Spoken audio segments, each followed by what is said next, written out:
Yes, som kaffe kan jeg starte med at sige, at har jeg valgt en økologisk Fairtrade espresso fra Stellini. De beskriver selv smagen som en lækker flygtig smag med et streg af syrlighed. Den specifikke indhold i blandingen er ikke kendt. Så. Men jeg vil starte med at lave 2 espresso til, 2 cappuccinoer og 2 signaturdrikke.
Sådan. Og så skal jeg. Okay.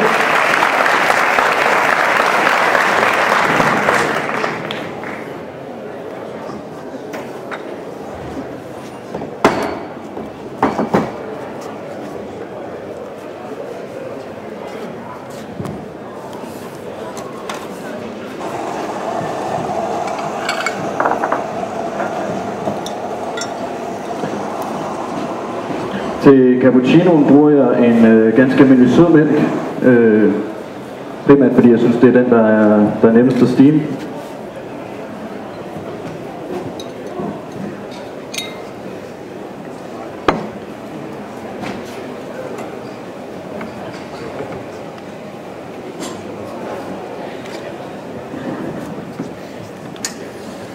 Kom nu publikum, lad os nu bære ham igennem ved den sidste deltager i Barista venter efter det igen. Og så kan man mærke, at han ikke står alene deroppe.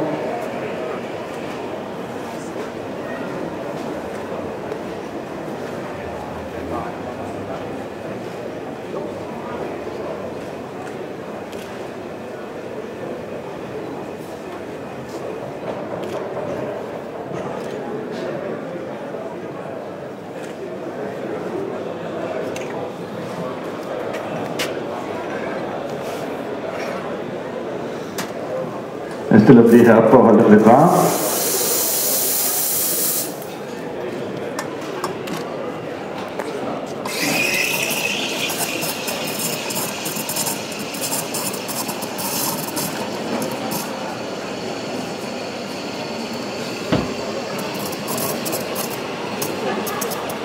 Føl under kanden for at se, hvornår jeg synes, mælken er varm nok. Det er der. Sådan.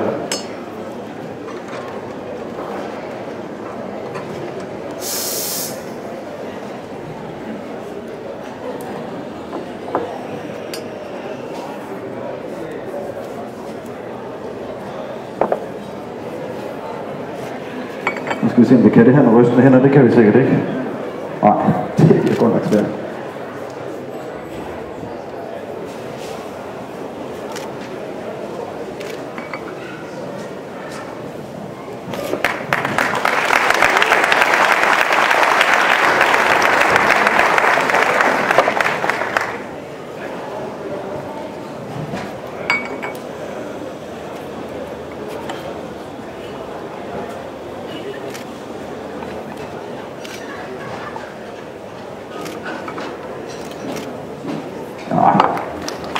Så er det der. Hold da. Vi går lidt forsigtigt, så hænderne ikke lige spiller for meget. Sådan, du kan jo tjekke til jer. Værsgo. Sådan. Så vi lige høre til indledning, så signaturdrik, der har jeg serveret nogle kokosterninger og nogle ingefærterninger til.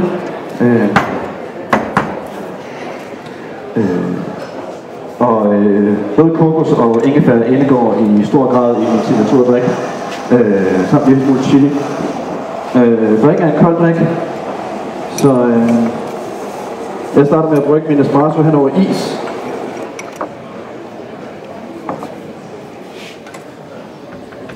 For at køle ned hurtigst muligt.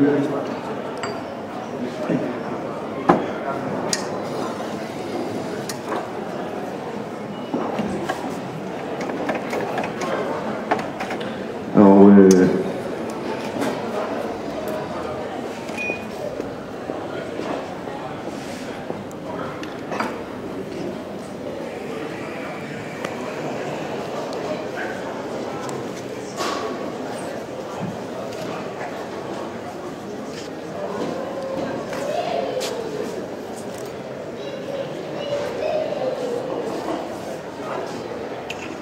jeg står og holder meget øje med min espresso, også for at montere lidt lys nede under maskinen, for at kunne holde øje med den. Det er sådan, at den på et tidspunkt gør det, man kalder blonde, hvor jeg lige trækker lidt længere, hvor jeg synes, det ligesom er ved at have den smag, jeg gerne vil have den til at have.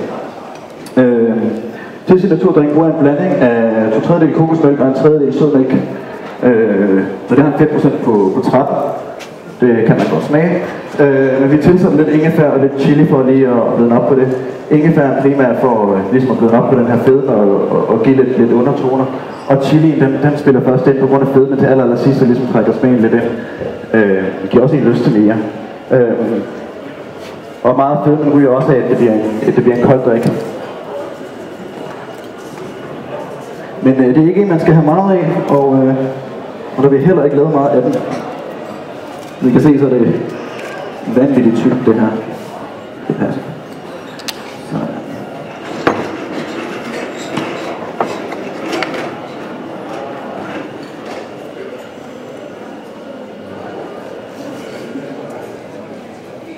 Og det til publikum, så der var en anden deltager, der brugte det her.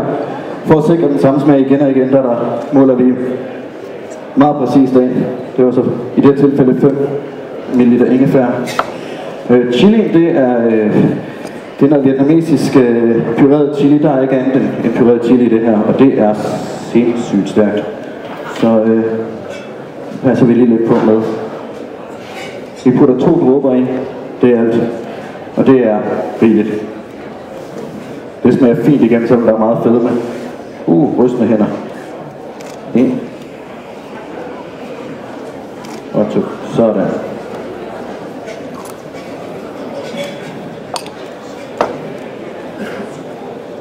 Altid også. Så mangler vi bare lige espresso. Sådan.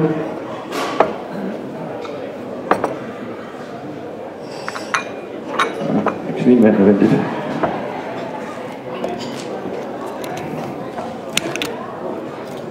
Shaker vi 30 sekunder for at skabe noget lækkert skum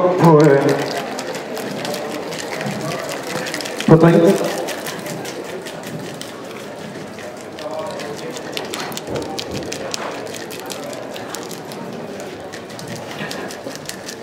Og det gør også, at det meste is bliver slået i stykker ind i drinken. Ja, det tager lidt tid.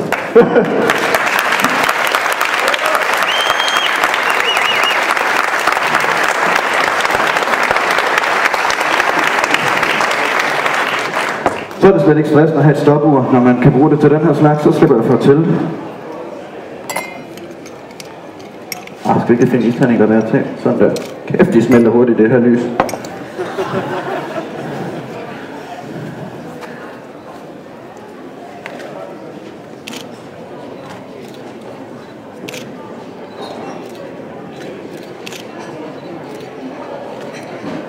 Det syltede ingefær, jeg serverer til, det er det ingefær, som har ligget og syltet i det ingefærsirup, jeg bruger i selve drinken også.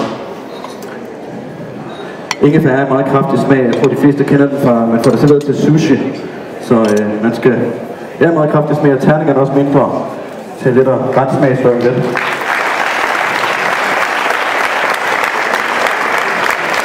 Men der var også en til jer, og som jeg præsenterede på publikum inden, Så kokosterningerne, der er nogle, der er lidt meleret i, der er nogle, der er helt blanke.